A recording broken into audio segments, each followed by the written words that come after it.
What's up, YouTube? So update on the status so far. Got the rear end totally in. As you can see, it's dropped down. So everything is done on the rear end except for the drive shaft and then changing out the rear differential fluid. I kind of lost a little bit of fluid when I moved it around, but that's stuff that can wait. Obviously the drive shaft has to wait until the transmission goes in. Switched out the e-brakes because I was using the old hubs. They were WRX hubs. I had done a swap before, so I mean they are WRX hubs. I just didn't use the ones from this specific donor. Changing out the e-brake line requires you to take apart the e-brake drum, if you will. Man, do I hate drum brakes. That took me like 2 hours because there's a spring clip that you kind of have to push in and then turn. It's just really hard. I hate drum brakes. I just hate it. I even got a special tool to help me with it. This is like a spring release tool. It didn't help at all. It was too tight in there, and man, I just hate drum brakes and doing them. But now that that's done, that's great. So again, rear end totally done. This just looks like, and I'm just gonna take me a day to clean this up when I'm done. All the tools, I put all tools back when I'm done, so I know where to get them. But like this is just, I mean, I'm using a bunch of these and then wires and then gauges and stuff like that. A lot of that will be used, but I like running a tight shop, and this is pretty bad. But I'll show you some parts that I got in. This was used. This is a clock pod, so for gauges. The only bad part about that is it's for 60 mil, and these are 52 mils, and they just kind of fall right through. So I'll have to get an adapter for that, which won't be a big deal. This is a turbo inlet pipe. This I just bought off eBay.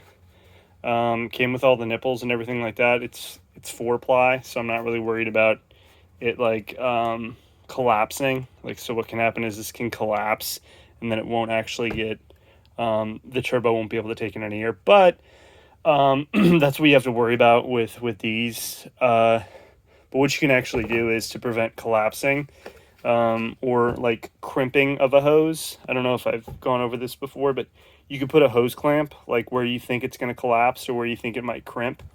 And if you put a hose clamp around it, it can't crimp, because think about that.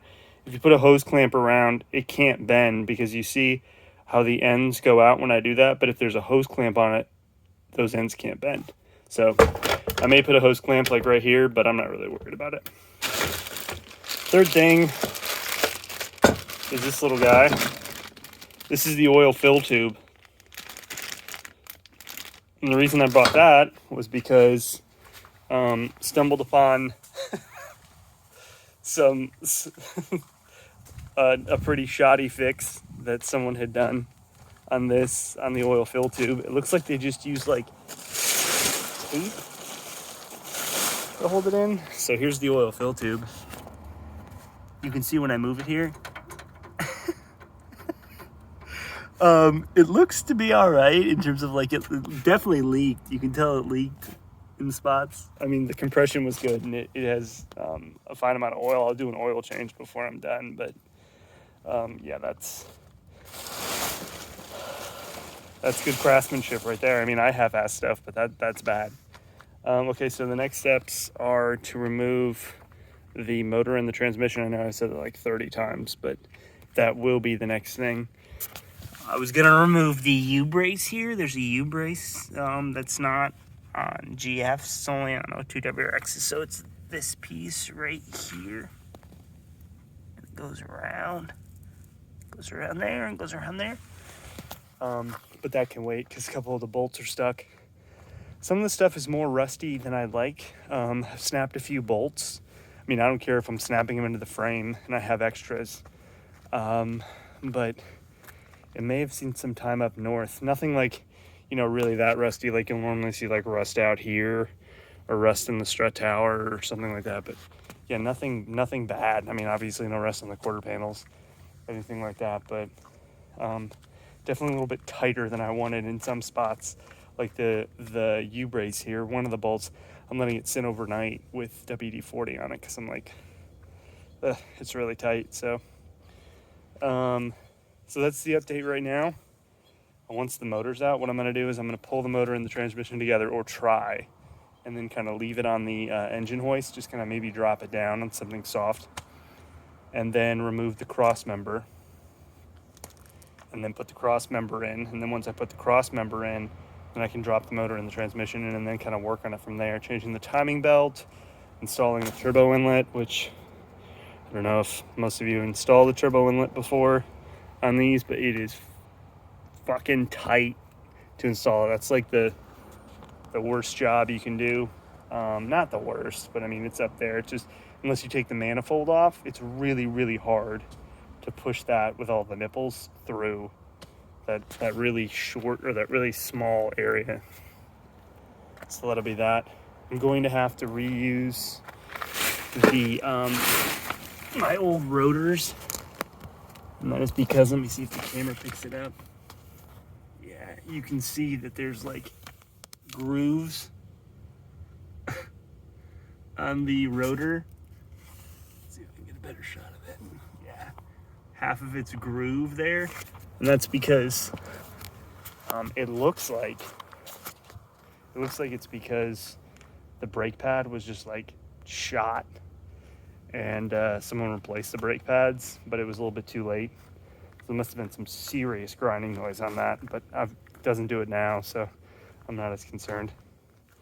I'll be reusing much of this, so I won't be reusing obviously the cross member or the power steering, tie rod ends, or the power steering. Maybe I'll reuse the tie rod ends. I may look into that. Tie rod ends and the tie rod bushings there. Probably going to reuse these axles. Definitely going to reuse the rotors and the calipers, the hubs. May reuse the control arms too, because I'm not sure what is bent on that. I don't want to risk it, because I have new bushings anyway, so I can reuse that. But that's the update thus far. Going to work a little bit with wiring. I'm going to have to take the front bumper off. I didn't think I would have to, but I do, for the airbag sensors. Last time I did this, I didn't put airbags in. Like, I just took all the airbags out. This was 10 years ago. I didn't have a family. I didn't care. Now it's a little bit different, so I will definitely be putting the airbags in, just to err on the side of caution with that. So, okay, that's the update for now. Keep you guys posted.